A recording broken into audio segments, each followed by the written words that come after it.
Welcome to Facts on the Ground. I'm Jesse Zerwell, and I'm joined here by my co-host, Misty Winston. And today we are pleased to welcome back Kevork Almassian.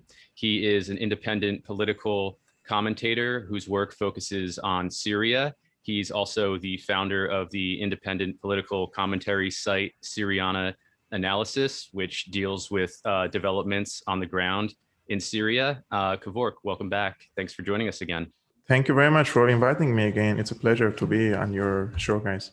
Sure. So I wanted to start with the recent election or elections in Syria, which saw Bashar al-Assad win a fourth term, I believe it is.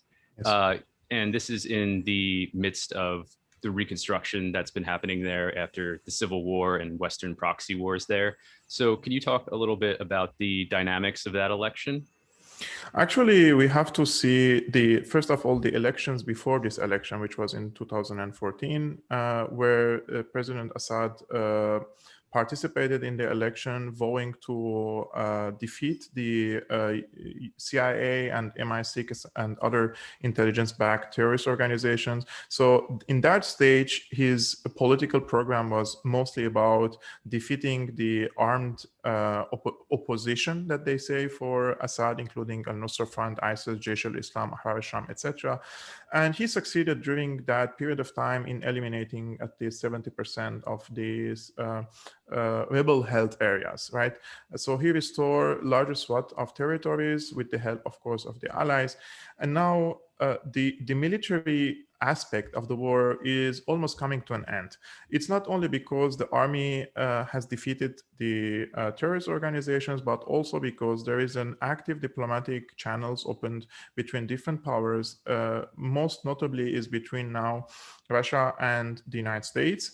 And there is an increasing pressure from regional countries, for example, from Jordan, from the UAE, on the United States, urging the United States to stop this regime change war or lift the sanctions on Syria, because Syria has a very strategic location, and all these countries now, they know that the regime change war has failed. So they're going to open channels back with Syria. Therefore, they are reopening their embassies in Syria, but that's not enough for them, because they're not able to do business with Syria because of the sanctions, right? Because the United States is coming after every company or any factory that wants to deal with Syria, including, of course, medical and reconstruction materials, right?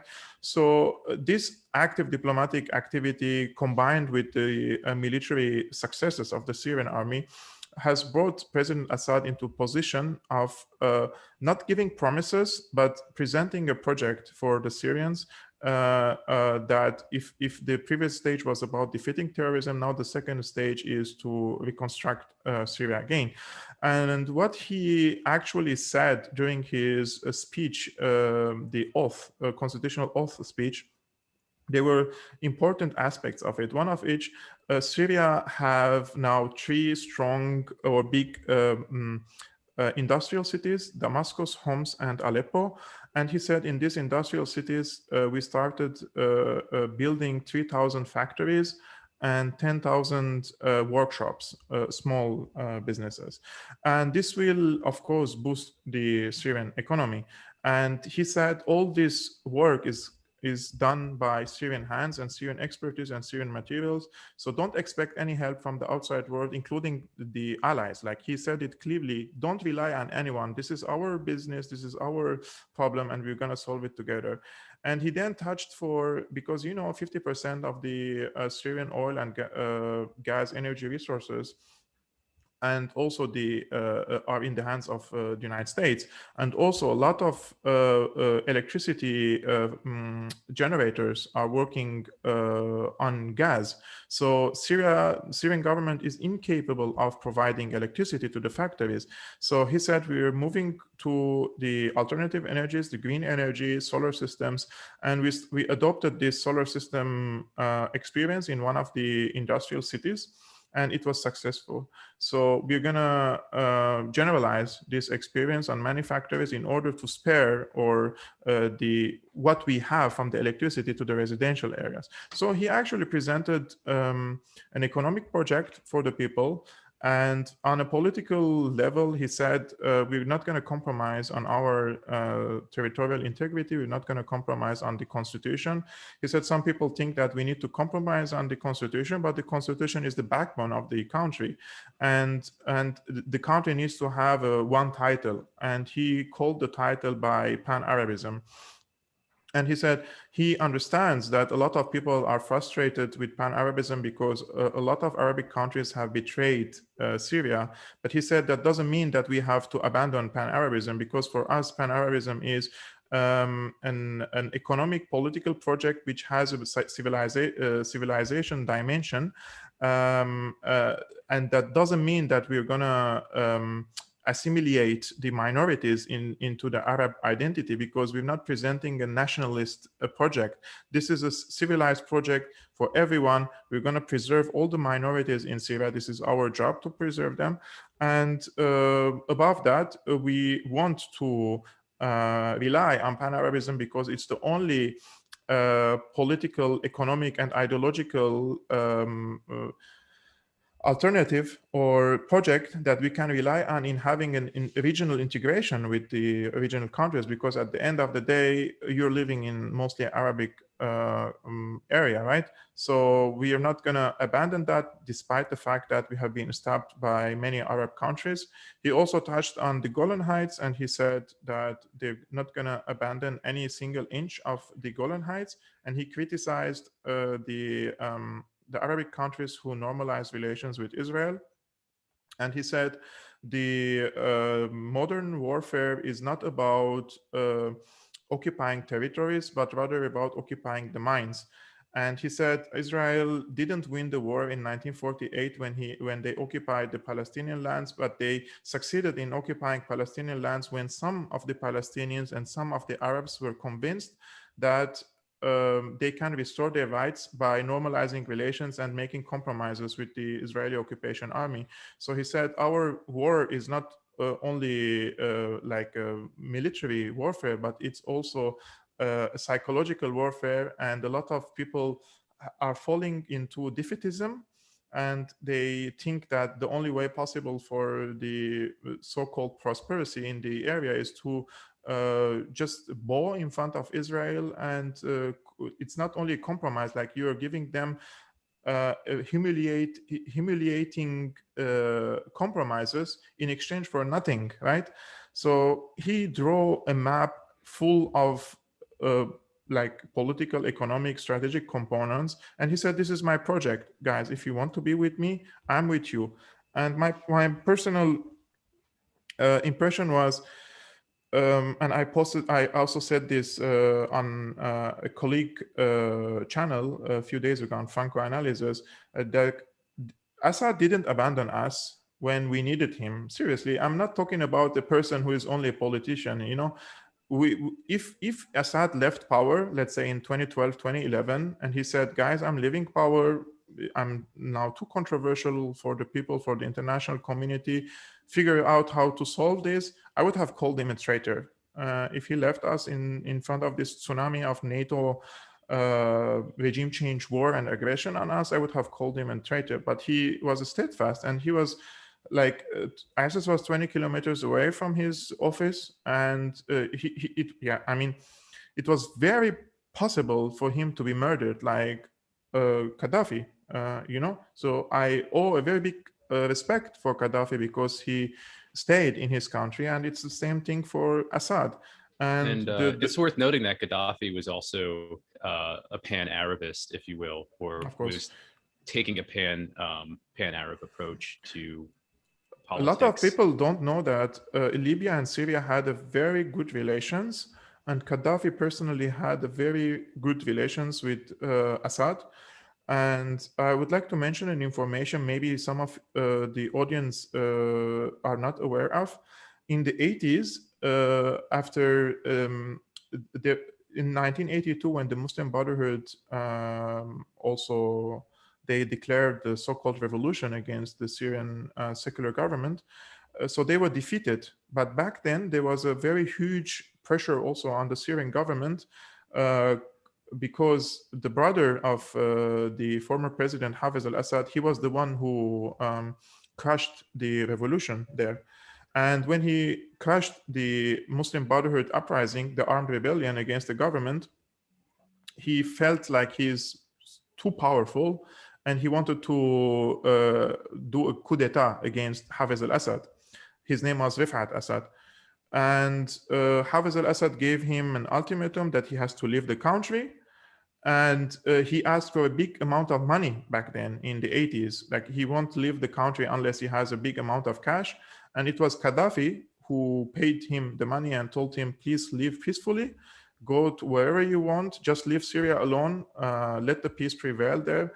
And I even saw a photo of the current president Bashar. He was sitting on the just next to Gaddafi when he was like 5-6 years old, you know.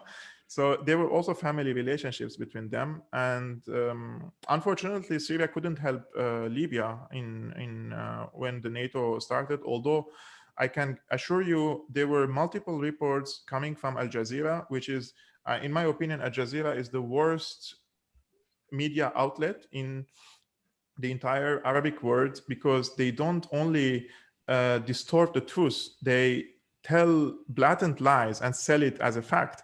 And they said that Assad is sending his pilots to Libya in order to bomb the Libyan people. So just imagine in 2010, early 2011, when there was nothing in Syria, Jazeera was already paving the way for the Arabic street to hate Syria or Assad by saying that Assad is sending not only pilots but also warplanes in order to murder the peaceful protesters. So they really manufactured a consent, or let's say a new reality, which is based on lies, and a lot of people bought that lies, and it was a blatant lie that had nothing to do with the reality. No, and that's a good way to say it. I often call it manufacturing reality, because that's often what a lot of our Western media outlets do as well. There's been a lot of propaganda in the West about the Syrian elections, which I find endlessly amusing, that a bunch of white people from the United States are now, experts on Syrian elections. But, can you maybe explain a little bit how Syrian elections work? Do they have, because I even though I've, watched your show and I've listened to Vanessa Beeley talk, I'm always interested in talking about the election integrity of elections across the globe. Friends with Combo Couch, they're very into it, which has gotten me interested in it.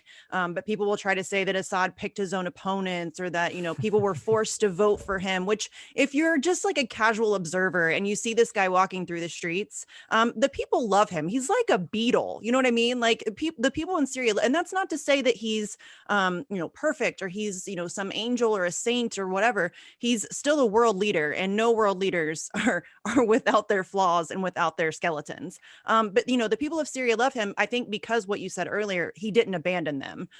So maybe we can talk a little bit about the election process and how that all played out. Actually, it's in the Syrian parliament. You can nominate yourself to become a candidate, and you have to have 35 votes from the MPs of, I think, 240 MPs. You need to have only 35 votes with you.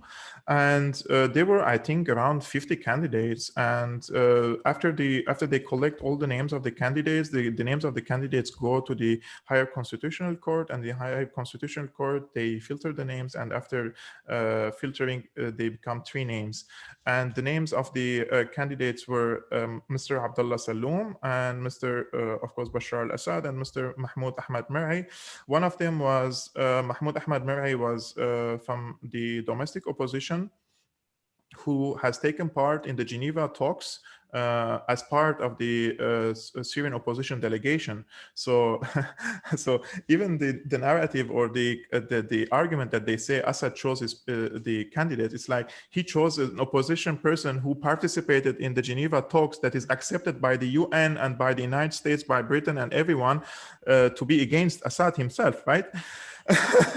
so I always find that really funny anyways, because in this country, Hillary Clinton did in fact choose her own opponent. And so it's, you know, it's one of those American exceptionalism things. Again. I mean, one of the channels that talked about this is, of course, TYT, that we all know, that they were like, when I see the TYT, when I watch their reports about the Syrian presidential elections, I'm like, I really gotta You're being shoot myself. kind in calling them reports. Yeah, that is pretty kind. but I was seriously sweating. I want to shoot myself because the amount of ignorance and arrogance together is too high for me to swallow, and especially the arrogance, like.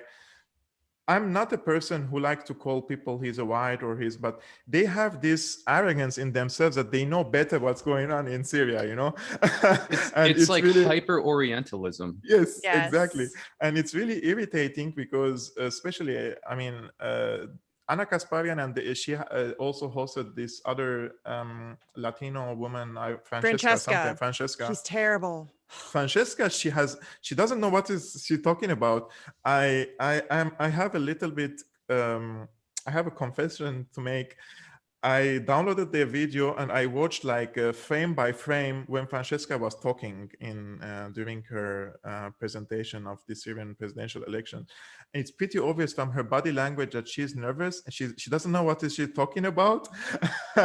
and she was so happy when she finished her talk, you know, because just Anna Kasparian take the talk from me, you know, because she doesn't know what is she talking about. And but it is sad that these people have a lot of following. Anyways, if you go back to the elections, we don't really need to independence because everyone says, not everyone, of course, the imperialists want to send like American monitors in Syria to see if there are any electoral fraud or not. There is a popular will, and this is also what President Assad talked in his last speech. Like there is a misconception that the legitimacy of any government should be based on a liberal democratic system. That's not how things work. In Cuba, the popular participation in the decision making is much bigger than in any democratic countries. So it's not necessary. It doesn't necessarily mean if a country doesn't have a liberal democratic system that it lacks legitimacy. This is an imperialist thinking that a lot of people are infected with, and they think that it's the only way for having a prosperous and legitimate, prosperous country and a legitimate government. No, that's not how things work. And every country has the right to have its own way of ruling, right? And when you bring a recipe that belongs to the United States and apply it on Syria, it won't work. We are not Americans, and we have different experiences and we have different civilization there. So, and if you want to bring the accepted democracy of the United States into Syria, it will lead into it would most probably lead into a religious government, like it happened in Egypt. From the first time they did the fair and democratic elections, the Muslim Brotherhood came into power, right? Because it's very easy to manipulate the people into by religious slogans. This is an unfortunate thing in the entire Middle East. Yeah, and we've seen it in Iraq, especially. So why do you think it would be different in Syria if it worked that way in Iraq, when there is also differences between the religions and the sects? And even in a country like Libya, where there is like it's one colored, right? It's an all Muslim Sunni community, and still there is a big divisions because of this so-called democratic system that they forced on the people there. And look what happened to the Black Africans in Libya. They have been enslaved again, and under Gaddafi they were liberated. They were having equal rights with everyone, and now and nobody talks about it. Maybe once per year you see a reportage of a BBC reporter, and it lacks complete context. They don't tell you why this happened. It's like, oh my God, because they want to show themselves like they're very humanitarians, and they're covering it. But what's the context? Who caused this? Why happened? Who destroyed Libya? Who removed the leadership? And why the vacuum happened?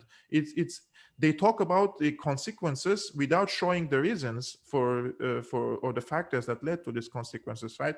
So no, I don't agree with the American democracy. I'm sorry. I said it yesterday also on Twitter. I don't want the American democracy in Syria. It will lead into endless internal conflicts between different components, because some components, like it's happening nowadays, the separatists from the Kurds in the eastern shores of the Euphrates, they want the oil, they want the wheat.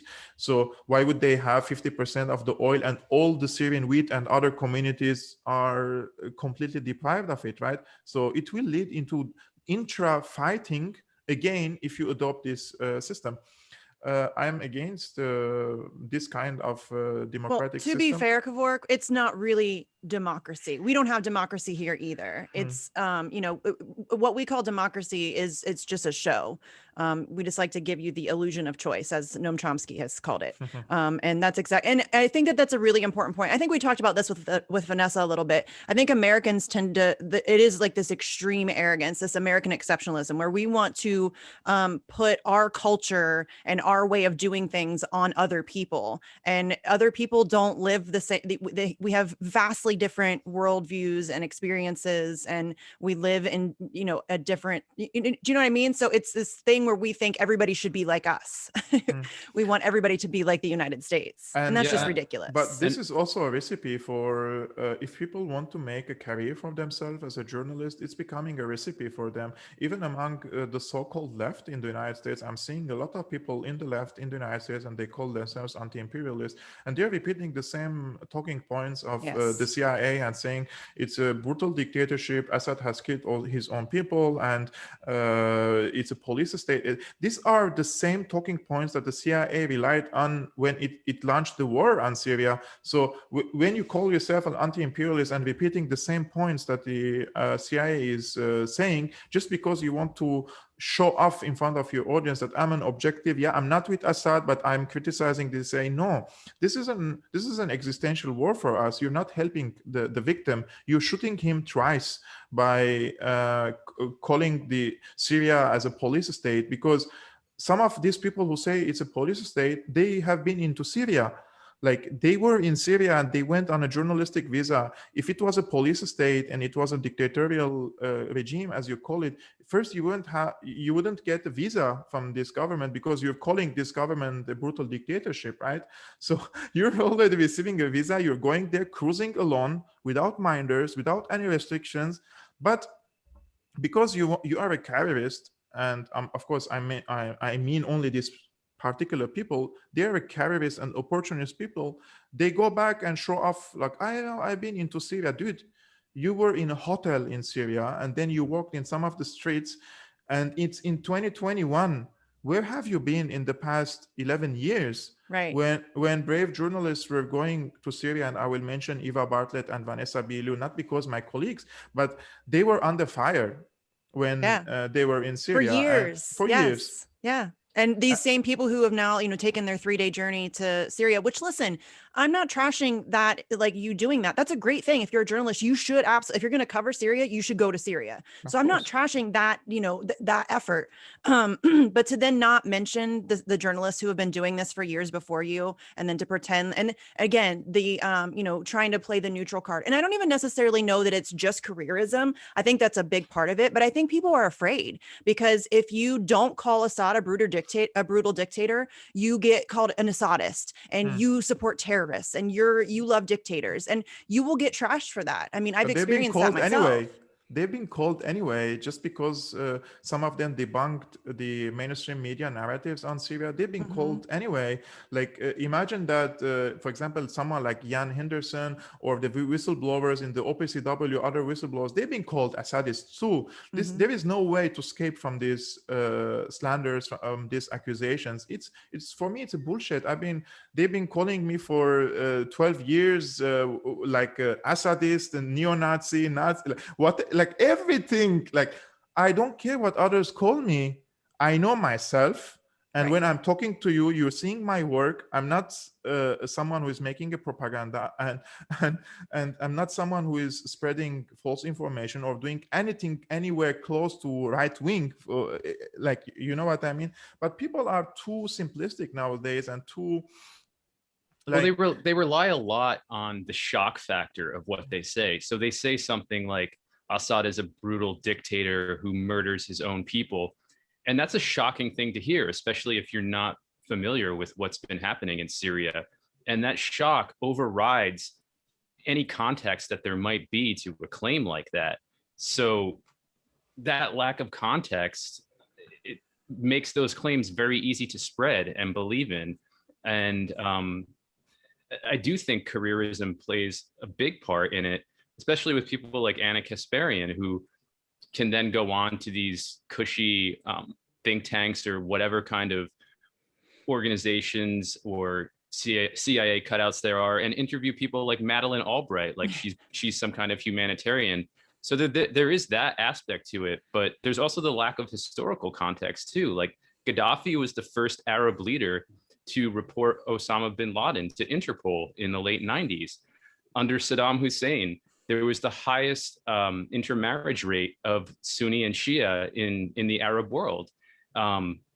And also, as you were saying, with regard to going to Syria to report on the ground, after the non-chemical weapons attack in Douma in 2018, Robert Fisk filed a report where he went on the ground, he went to Douma, and he was basically told, go ahead, walk around. You can look at whatever you want. You can talk to whomever you want.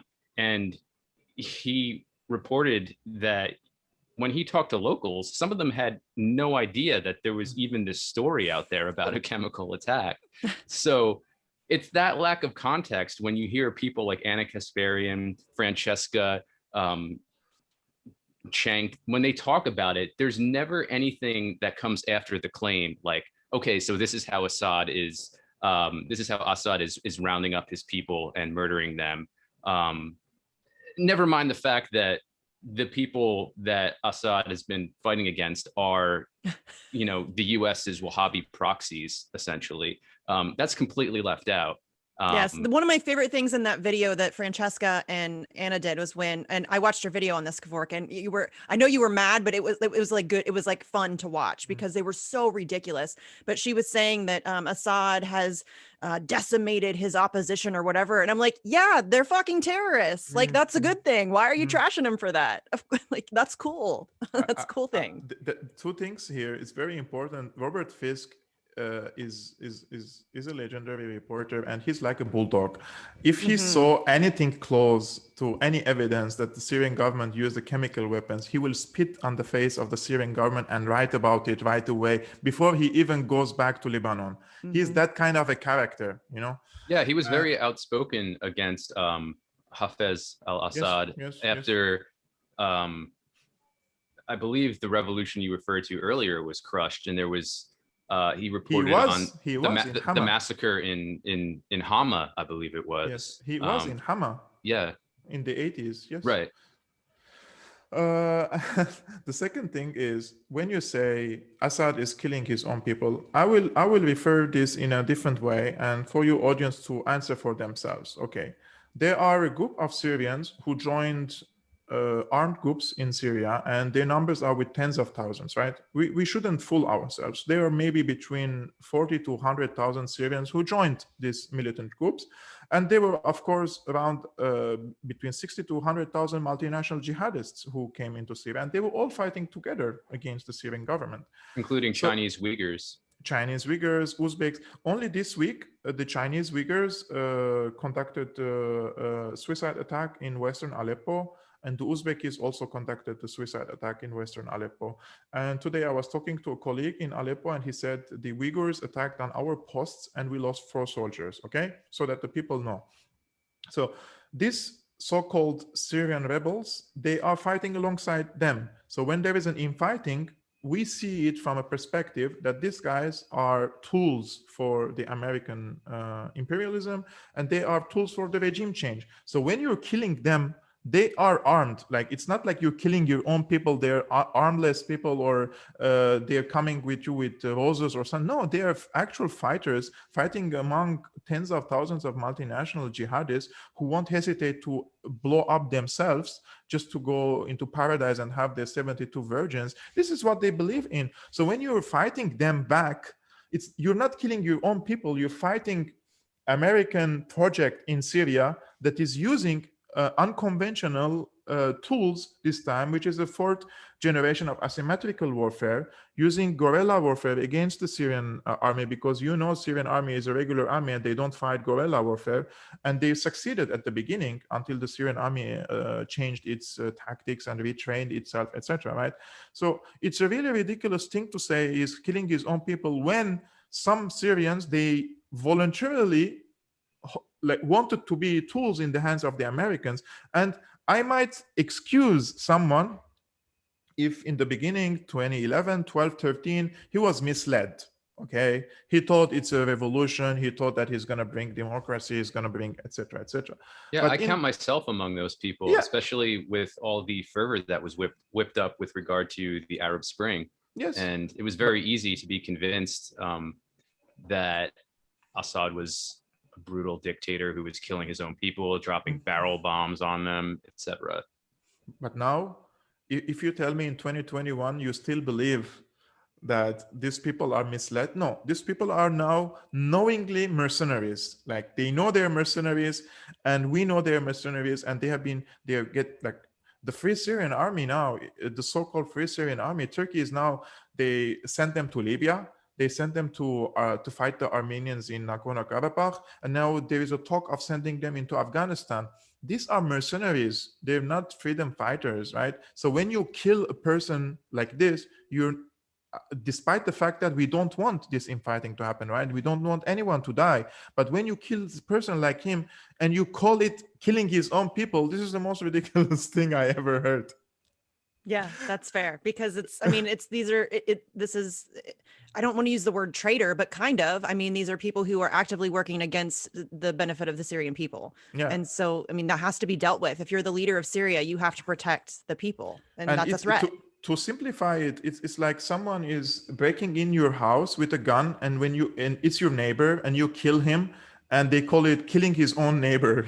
Yeah. It's like, he broke into your home with a gun. Of course, you will shoot him back, right? Yeah, of course. Yeah, it's like self-defense is completely off the table for Assad and any Syrian people who might stand by him and his government.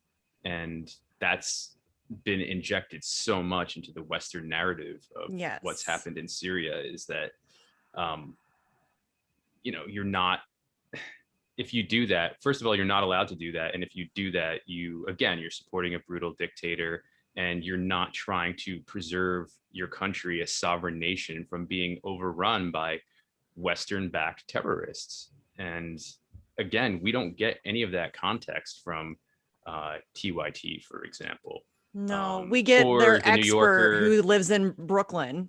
Yeah, or the New Yorker or the New York Times. I will tell you that guy, Patrick Hillsman.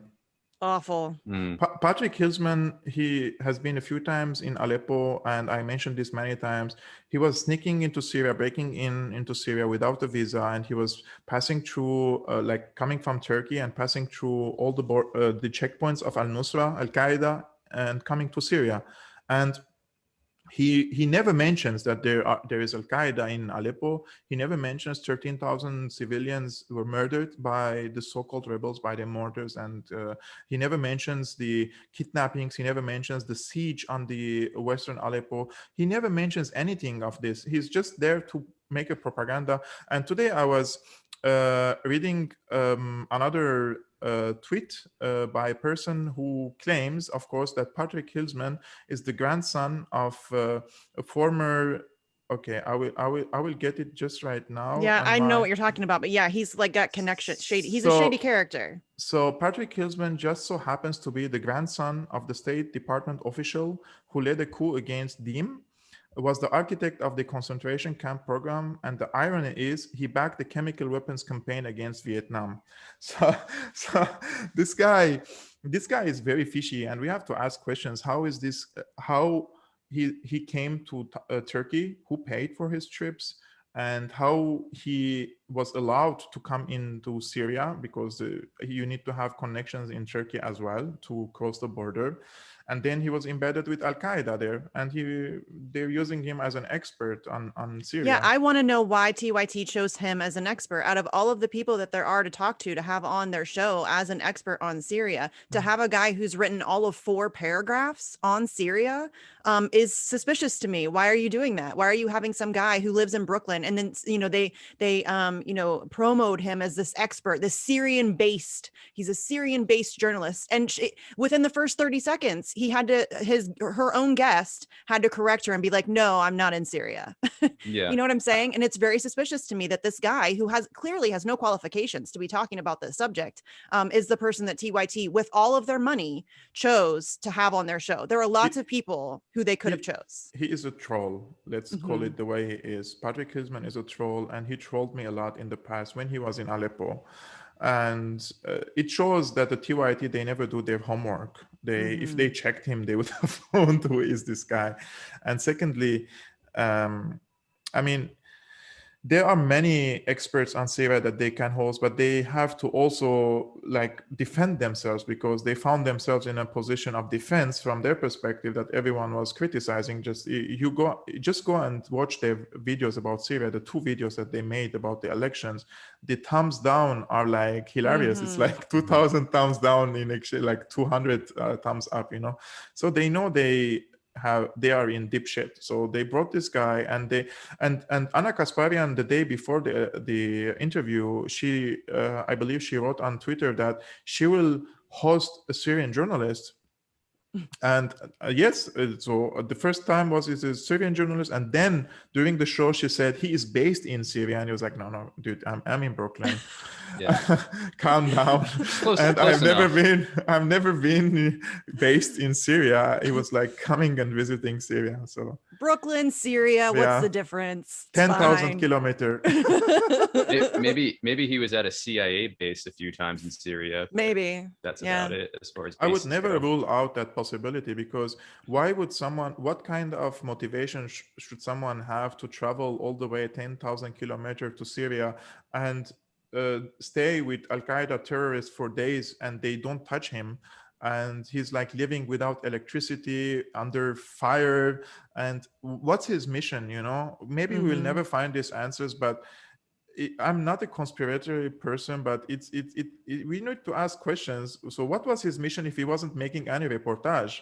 Like, he doesn't have any actual like writings about Syria, right? Or investigation about what happened in Eastern Aleppo. So what was he doing there? Like, would you like to go sit in Eastern Aleppo for days under fire without basic necessities, just to sit? No. You have to do something, right? You have to collect information at the end of the day. So, and you're right. Who funded that? I want to know who funded that, because, it's not a cheap thing to fly to Turkey and then, spend time in Syria and all of that stuff. So I want to know who paid for that. And he is of course paying every checkpoint too. Like, if you want to pass the checkpoints and go to Aleppo, it's like 110 kilometers, and there are like tens of checkpoints there, and all these terrorists are there, and you have to bribe them all the time to reach to Aleppo. Maybe he had also connections with what was his name? Also, he's an African journalist in Idlib, Abdel. I forgot. He says that the CIA tried to drone him a few times, and he escaped. And he was recently also detained by Al-Qaeda in Syria. American journalist in I don't have a keyboard working here now, but so there is an American journalist also now in Idlib, and he was detained recently by HTS, and they released him recently because of photos that was leaked to the social media of him naked, sending naked photos of him to some woman in Idlib. So they detained him and now released him. And this guy was also in Aleppo back then. And Is it Abdul Karim? Yes, Abdul Okay. Karim.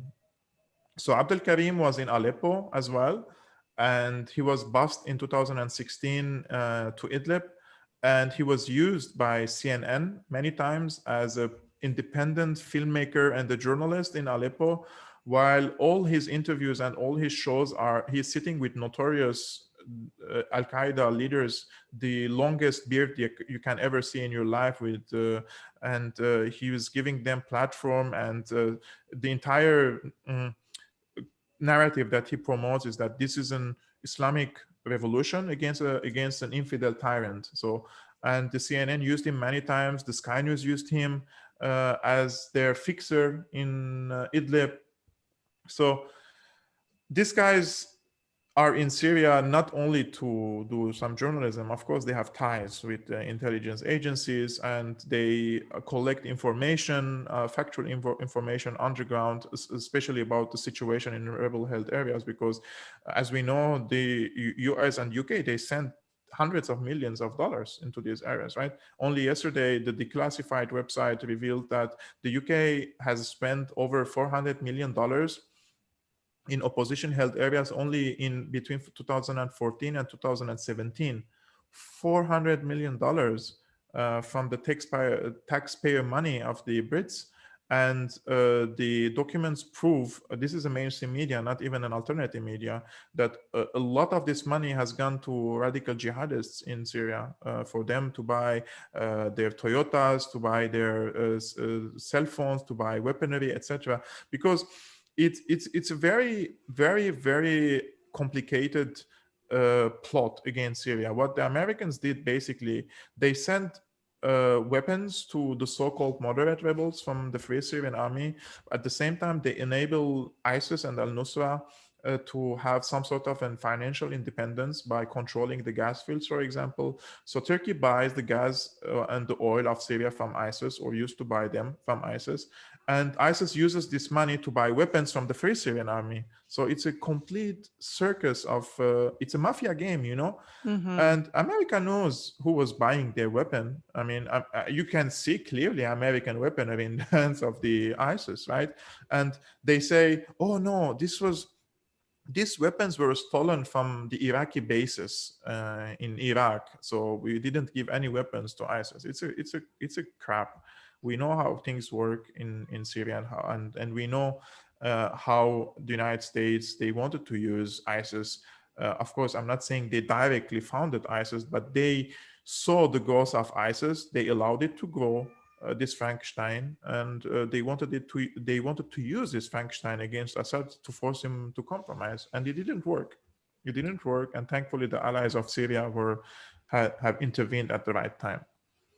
So all that being said, there's still fighting taking place in Syria, or hostilities, if you want to water it down to that. And they're mostly, at least recently, coming from Israel. We saw in the past day or so, Israel bombed Homs, which is near the Lebanese border, and it's been using as an excuse what it always uses as an excuse, Hezbollah and the ever vague Iranian-backed militias. Can you talk about that a little bit, and also the importance to Syria of the occupied Golan Heights, which Israel has illegally occupied since 1973? Actually, I have to mention two things. First, Israel bombed Syria last week or the past 2 days twice, once in Aleppo and once in Homs. And these both cities are at least like 400. Homs is like 400 kilometers away from the first contact line with Israel, and Aleppo is like 800 kilometers away from the first contact line with Israel, right? So there is no imminent threat by anyone against Israel from there, if there is any, right? If Israel wants to complain about anything, maybe from their perspective, they should complain if there is any activity in the Golan Heights or on the contact line in Al Quneitra area. And if they bomb Damascus, they could say, oh, weapons arrived from Iran in Damascus airport, so we have to bomb them. I'm talking as from their perspective. But when you want to bomb in Homs and you want to bomb research center in Homs, and this is a military research center, okay, it's for Syrian army, it's not even for Iran.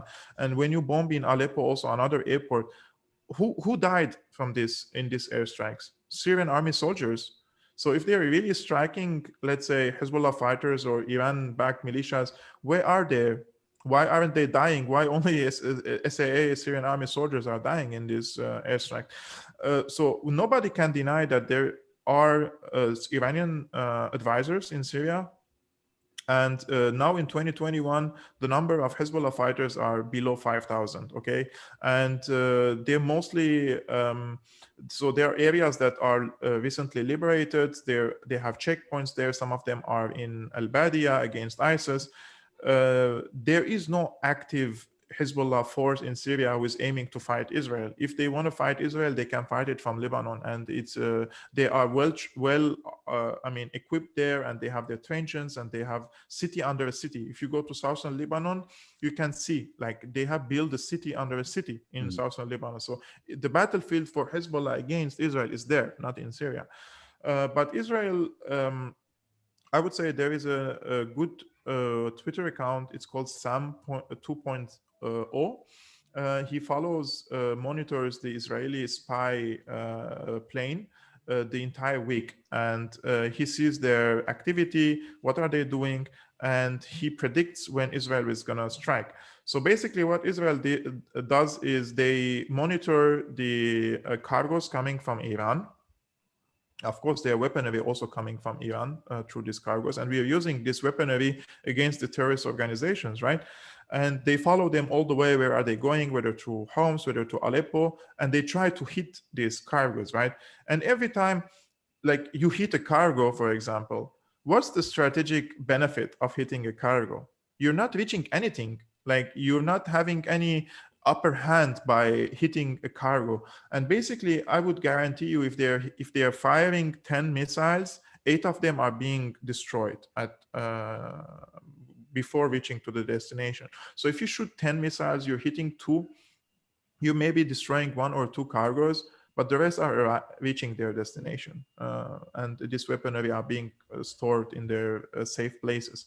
So Israel doesn't want Syria to restore its strength, not because Syria is going to attack Israel. There is no plan, there is no intention to attack Israel from Syria at all. Syria is a very, like, it's a exhausted country right now. Their priority is to reconstruct, but Israel knows when Syria reconstructs or re-empowers its army too, Syria will have also a stronger stance in negotiations in the future. Because if you go to negotiations and you are from a weak stance, you can, why would the stronger side negotiate with you, right?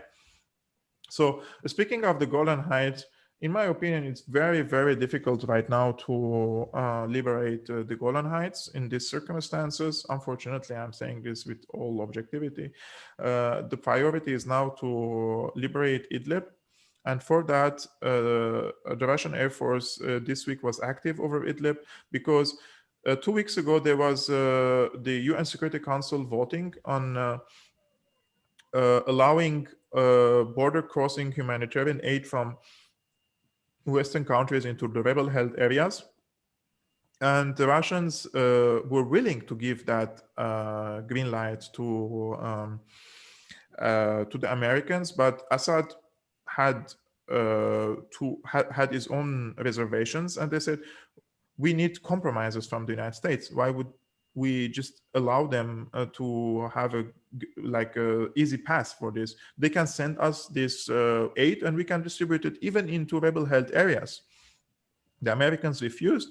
So when they were doing the negotiations, the agreement is it seems that the Americans will send aid through for 6 months more in exchange for promises to practice pressure on Turkey and for Turkey to practice pressure on the terrorist groups in Idlib to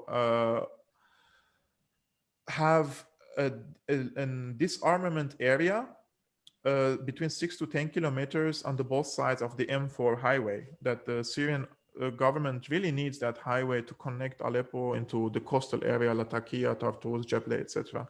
So the M4 is very important for Syria, and all these developments that is happening now in the area, the diplomatic activity, the military activity over Idlib, is to reopen the M4. And to do that, you have to push back these terrorists between 6 to 10 kilometers on the both sides of the M4. But after that, God knows what's next, because the Russians want the Idlib file to be solved in a diplomatic way. But at the end of the day, if it fails, there have to be other solutions on the table, right? So also the Chinese might have a leverage because they need to also, collect their garbage. We have over 5,000 Uyghurs fighters. These are very well-armed and well-trained fighters. And we have over 15,000 family members of the Uyghurs. And you have to know, all the young boys from age 7, they go to training camps. So they are unfortunately the future terrorists. And these kids are just innocent kids. But when you are born in such an environment and you're trained like that, we have seen kids, 7, 8 years old kids are decapitating Syrian army soldiers during this war. So it's really unfortunate. We talked a little bit earlier about Al Jazeera and the abysmal source it's become. And one of the items that recently came up on Al Jazeera with regard to Syria is the headline is something like, Syria must come clean about mass disappearances that are still occurring in Syria. And the intimation there is that the Assad government is disappearing people. Do you have any knowledge of that? Can you speak to that at all? On the surface, it seems like more propaganda, and probably is, but I'm wondering if you can add any context to that. And also talk a little bit about, as we wrap up, what the sanctions are doing to ordinary Syrians with regard to bread prices and gas prices. Actually, the forced disappearance is one of the, I don't have much knowledge about it, but I know that a lot of human rights organizations are talking about the people were disappeared. I will mention something. In between 2012, 13, 14, when there was a chaos and the government was losing territory very fast, it became like a jungle. A lot of people disappeared. I have friends who were my schoolmates. They disappeared in between 2012 and 2014. And they're Syrian Armenian Christians. And until today, we don't know anything about them. And I think they died somehow. I don't know what happened, but while you're traveling on the highway, because everyone had guns, okay? But unfortunately, the opposition, they are very good in their lobbying campaigns. And they want you to believe that all these people who disappeared are now in jails. Like they talk about over 100,000 people who disappeared in Syria, and they say they are in Syrian jails. They even if you want to put them in jail, there is no capacity for 100,000 people to put them in jails. And one prominent example of the forced disappearance is Razan Zaytouni. Razan Zaytouni is a prominent woman activist. She's an activist, political activist who calls for human rights, democracy in Syria, even before the war. And we all knew about her. And I believe in 2012 or 13, she disappeared. And the entire media, Amnesty International, Human Rights Watch, the United States, everyone is talking like Assad regime abducted her and she disappeared and maybe she is dead. And the truth of the matter is, also I blame the Syrian government, because the Syrian government is like a dinosaur. In dealing with the media, they are not flexible. They can't defend themselves and they can't show facts. They're like a very old person who is like, before they talk, I could make 10 videos about the issue, right? They're really, really, really, really like not professional in this. So until like we had an information from Eastern Ghouta that activists like me, we received information that she's abducted by Jaish al-Islam. And when I wrote about it a few years ago, I was called like a monster. Like I was called like I'm a apologist for mass extinction and for forced disappearance, etc. These were just the information that came from Eastern Ghouta that I'm presenting to you. And a few days ago, Deutsche Welle, the German public television that is funded by the German government, they finally admitted that Razan Zaytouni was abducted by Jaish al-Islam and they executed her in Eastern Ghouta. She was a prominent activist, but because she is not an Islamist, because she is a left-wing secularist and she was anti-Assad, but even that she's an anti-Assad, it didn't help her with this Jaish al-Islam and all these terrorist groups. So just imagine if these groups came to power, what would have done to the people who are pro-Assad? If they killed their own, like people who also hate Assad and they want him to go, and they killed her, they executed her. And there are mass graves that we find every day in Syria, and we don't know who killed who. Right. We don't know who are these people. You have to do their DNA test, etc., etc., and you give the bodies then to the families. But we don't know who killed them. We have no evidence. We just see, for example, a bullet, something in their head, and it's a very, very sad situation. And I'm not really claiming at all that the Syrian, for example, prison system is like in Switzerland. Not at all. There are many things that need to be reformed in Syria. And I want to mention you something. In 2008 and 2009, Syria hired a European EU agency to train the police in Syria in how to deal in such situations. So they wanted to reform even the police apparatus in Syria. This was just before the war, a year before the war. So if anyone has an evidence, and this is a word, if anyone has an evidence that there is someone forced disappeared in Syrian government prisons, I'm the first one who will post about it, and I'm the first one who will say freedom for this person. If there is no court, nothing, like he's staying in jail, for example, I will be the first one to defend him, even though maybe that person wants me dead. I don't care, but I don't agree if I'm with the Syrian government, and if there was forced disappearance, I'm totally against it, of course. So looking to the future, I asked you a few minutes ago about what the sanctions are doing to quote unquote ordinary Syrians, as they're often referred to, but the Syrian people. Gas prices are through the roof. Bread prices are through the roof. Staples of living are just at exorbitant costs. Medicine, milk, everything. Right, and this largely has to do with the Caesar sanctions, which are of very dubious provenance. That's a whole other conversation. But based on your analysis, your research, your sources, and I'm not asking you to make a solid prediction here, but what is your sense of what Syria faces, at least in the near future? At the current moment, the situation is worse than what it has been during the days of the war.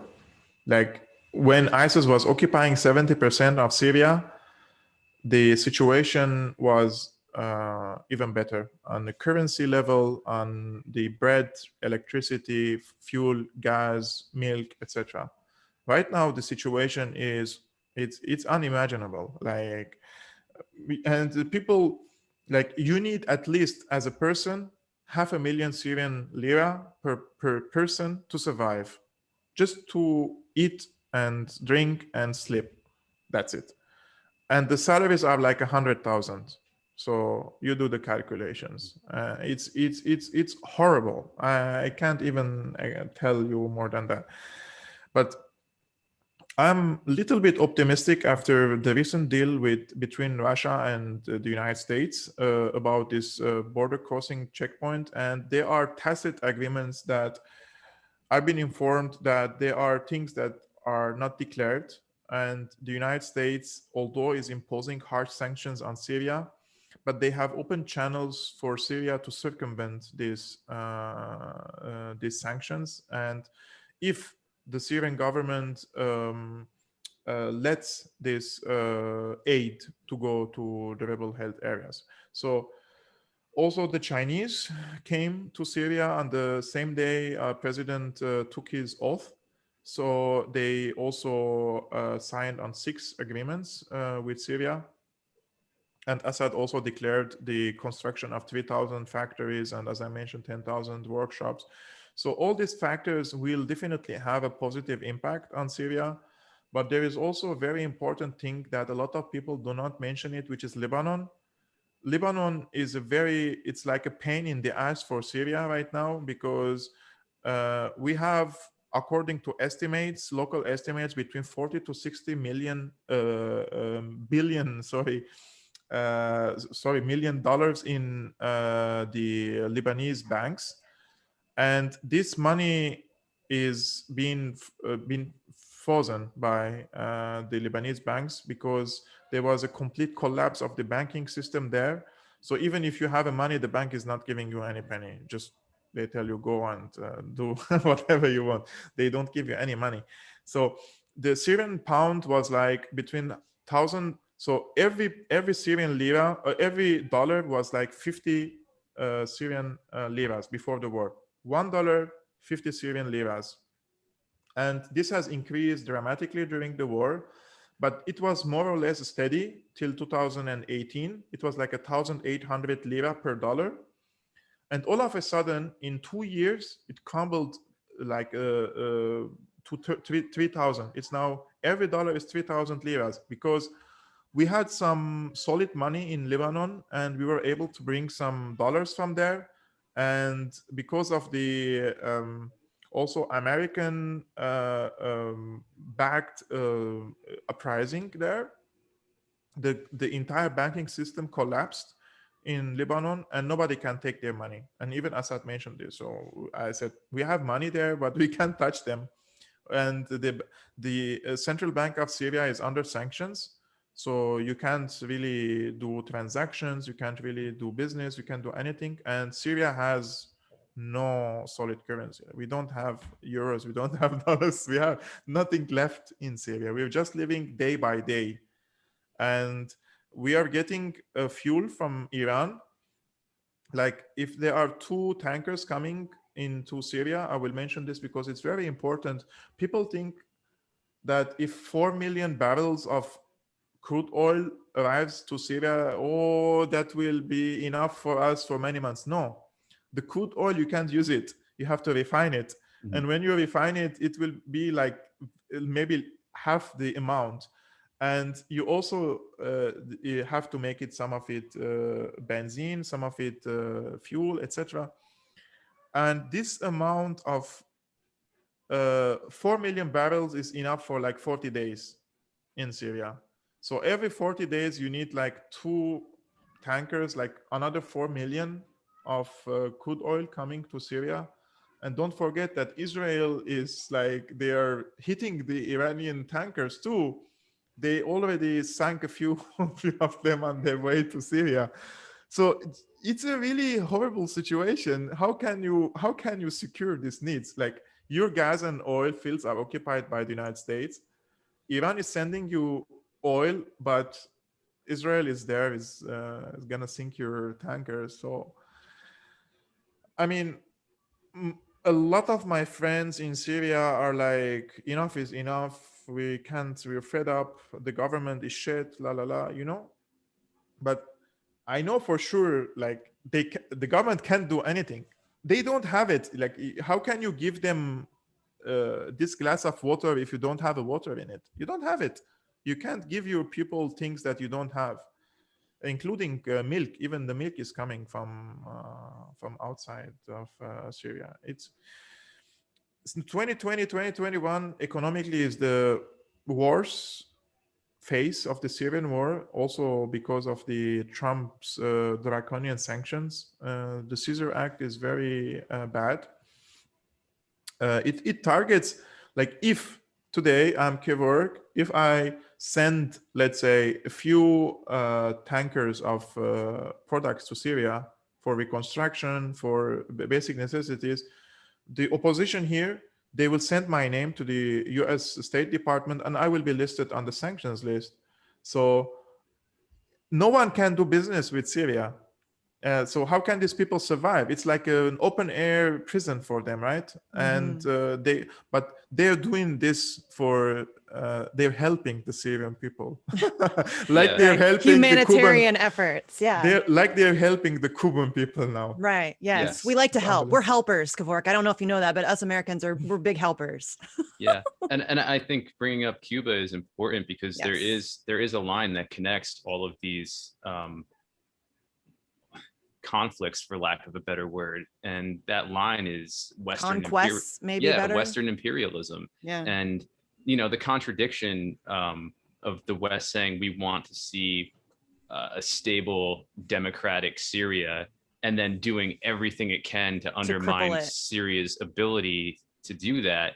I mean, it's so glaring, and it doesn't even take scratching below the surface to see that, if you're going to be honest and objective with yourself. But as we talked about earlier, there are people who don't want to do that for a complex of reasons, and I think it's safe to say that they're complicit in what's happening in Syria and the suffering that's happening there.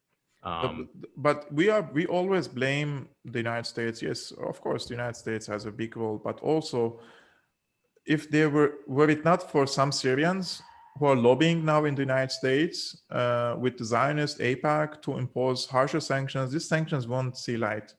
They are working day and night, and like some of the Cuban community in the United States. Like, I posted about this the other day. I said, when I was a kid, my father used to brag about ancient Arabic quotes, and one of which is, even a donkey doesn't fall in the same hole twice. It's like, well, why would you believe the United States want to bring you any good in Cuba right now, right? Yeah.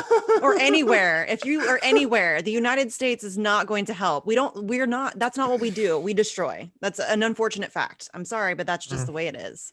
But thanks for coming on and talking about this, because like we mentioned earlier in the show, there is a shit ton of propaganda about Syria in Western media. And like we said, even within independent circles, people are not being honest. They're not being honest with their audiences. They're, pushing these State Department propaganda points. And it's really unfortunate, because a lot of these people I don't think are doing bad work.